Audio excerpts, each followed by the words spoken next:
Assalamualaikum warahmatullahi wabarakatuh. Perkenalkan, saya Rizky Rianti, guru SMA Negeri 1 Padalarang. Kali ini saya akan melaporkan indikator kinerja individu atau IKI untuk bulan Agustus tahun 2022 tentang pemecahan masalah dalam pembelajaran. Adapun judul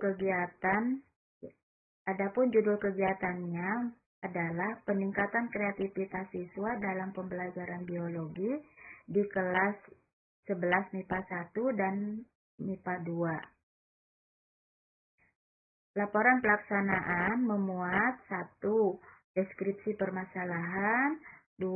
Akar permasalahannya apa, dan ketiga adalah alternatif solusi. Kemudian keempatnya adalah hasil pemecahan masalah. Uraian deskripsi permasalahan. Setelah melakukan proses pembelajaran selama kurang lebih 3 minggu, yaitu di bulan Juli dan awal Agustus ini, yang merupakan proses dimulainya KBM di tahun ajaran 2022-2023, pertama-tama saya melakukan perkenalan di setiap kelas yang saya ajarkan. Kemudian saya membuat kesepakatan belajar biologi bersama mereka. Yang selanjutnya saya juga menginformasikan materi-materi apa saja yang akan saya ajarkan selama 1 semester ke depan.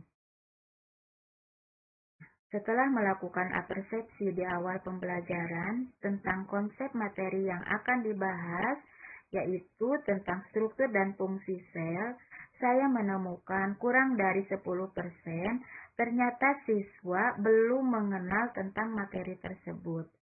Artinya, sebagian besar siswa belum tahu, apalagi memahaminya. Selain peserta kurang memahami materi pembelajaran, mereka juga kurang kreatif dalam belajar. Dan analisa akar permasalahannya, saya menemukan apa penyebab kurangnya pemahaman dan kreativitas peserta didik tersebut. Ini disebabkan selama pandemi COVID-19 kurang lebih 2 tahun ke belakang, peserta didik belajar secara daring dan beberapa luring atau dengan mengadakan blended learning, sehingga tidak ada interaksi secara langsung antara guru dan peserta didik. Ini menyebabkan kreativitas dan daya nalarnya sangat rendah. Sejak pertengahan Juli 2022, pembelajaran sudah diselenggarakan secara tatap muka, sehingga kita sebagai pendidik harus berusaha mencari model pembelajaran yang menarik untuk meningkatkan kreativitas dan pemahaman peserta didik terhadap materi yang sedang diajarkan.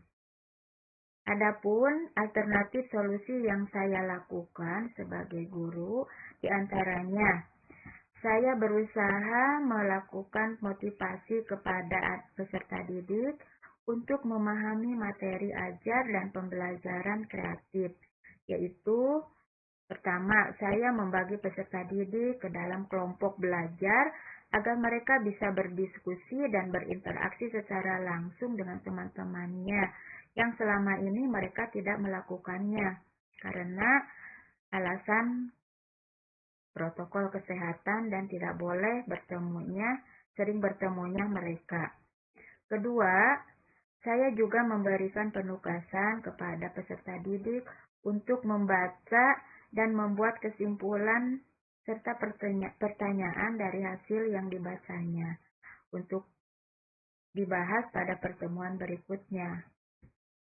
Yang ketiga, saya juga memberikan sumber belajar yang beragam seperti sharing tutorial dari YouTube, kemudian studi literatur baik luring ataupun daring dengan membebaskan penggunaan fasilitas internet dan memberikan link pemantik agar peserta didik lebih terarah dalam mempelajari materi yang sedang atau akan dibahas.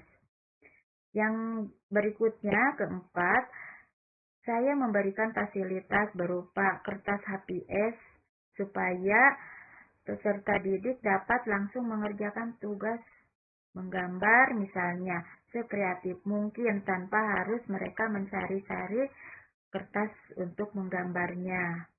Berikutnya saya juga mengajak peserta didik untuk memanggil nama diri dan temannya dengan nama biologi. Hal ini untuk memudahkan peserta didik memahami dan mengenal apa yang sedang dipelajarinya.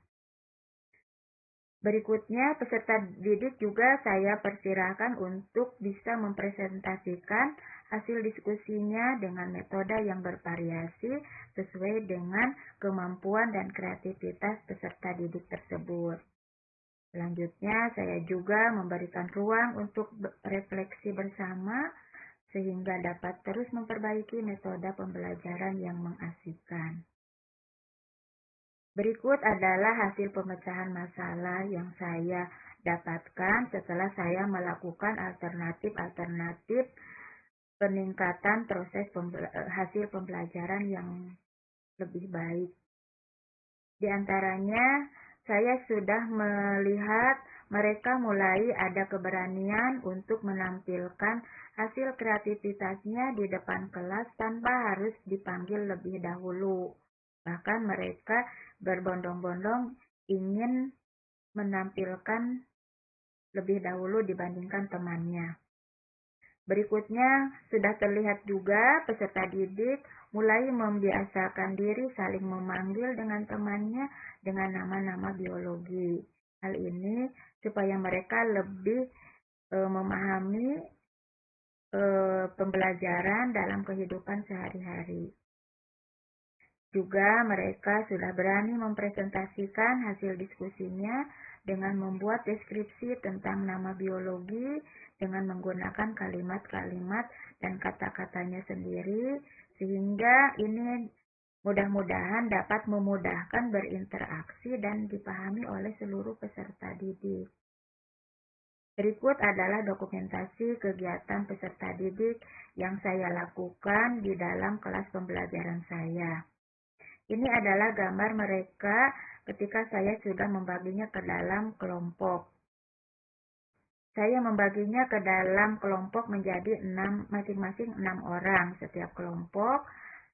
Berikut adalah proses pembelajaran saya dengan menggunakan media ajar yaitu dengan menggunakan PowerPoint. Hal ini untuk memudahkan mereka melihat gambar yang masih dianggap abstrak karena memang materi pembelajarannya sangat kecil sehingga tidak memungkinkan mereka untuk bisa melihat secara langsung. Ini adalah hasil kerja mereka, kreativitas mereka, dan mereka sangat berantusias untuk memperlihatkan hasil kerjanya. Mereka membuat gambar dengan sangat bagus sekali dan sangat kreatif, memberikan warna-warna yang sangat menarik, sehingga ini mudah-mudahan dapat menjadi membantu mereka untuk mengingat materi pembelajarannya. Berikut adalah presentasi mereka di depan kelas. Itu mereka juga memperlihatkan hasil kerjanya dengan sangat-sangat antusias. Demikian saya sampaikan laporan pemecahan masalah pembelajaran di kelas yang saya ajarkan. Semoga dapat menjadi alternatif solusi dari permasalahan tersebut.